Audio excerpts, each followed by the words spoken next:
Jeter un sachet plastique à terre est un geste banal à Abidjan, la capitale économique.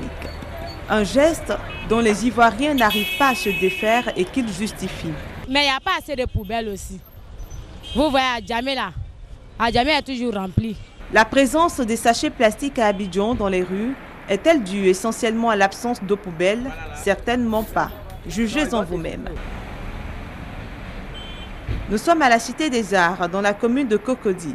À quelques mètres de ce tas d'immondices se trouve une poubelle parchargée que les habitants ont certainement décidé d'ignorer. Ce n'est pas citoyen, comme dirait l'autre. Ça dit c'est les citoyens qui n'ont pas l'amour pour leur pays. Tu bois l'eau, tu jettes par terre alors qu'il y a poubelle à côté de toi. C'est-à-dire que tu n'as pas la bonne volonté pour le développement de ton pays. Plus de 80% des ordures ramassées par les agents commis à la tâche sont composées de sachets plastiques. Selon les spécialistes, ces sachets mettent près de 400 ans pour se dégrader. Ils ont un impact considérable sur la santé des populations. Au niveau de la zone de l'Indénié, la grille qui est là, elle est bouchée par les sachets plastiques. Et quand ces sachets sont incinérés par les populations, c'est des gaz toxiques qui se dégagent donc dans l'atmosphère.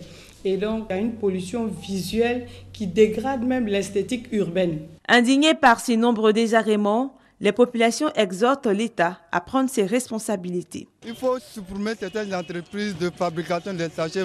Supprimer les entreprises de fabrication de sachets plastiques non biodégradables, certainement pas. Les réorienter vers le biodégradable, c'est la voie indiquée. C'est dans cette logique que s'inscrit l'État de Côte d'Ivoire. Le ministre de l'Environnement, de la Salubrité urbaine, du Développement durable, Alakwadjo Remi, a annoncé aux fabricants de sachets plastiques l'intention de l'État de Côte d'Ivoire d'interdire très prochainement l'importation et la fabrication des sachets plastiques non biodégradables. Une mesure qui, si elle est adoptée, fera perdre près de 5 000 emplois dans le secteur. Pour les experts environnementaux, la Côte d'Ivoire doit se tourner vers le biodégradable. Du cobalt peut être donc mis dans la ligne de fabrication donc du sachet à hauteur de 1%. Et donc, au bout de 6 mois, maximum 1 an, le sachet doit avoir disparu. Là, ça n'a pas d'impact sur la santé. Plusieurs pays ont devancé la Côte d'Ivoire dans la gestion des sachets plastiques. Au Burkina, on recycle. Au Ghana, au Bénin, au Burundi, on ne consomme que biodégradable. En Côte d'Ivoire, il est demandé aux Ivoiriens de prendre leur mal en patience et de faire un geste simple, celui de jeter les ordures dans la poubelle.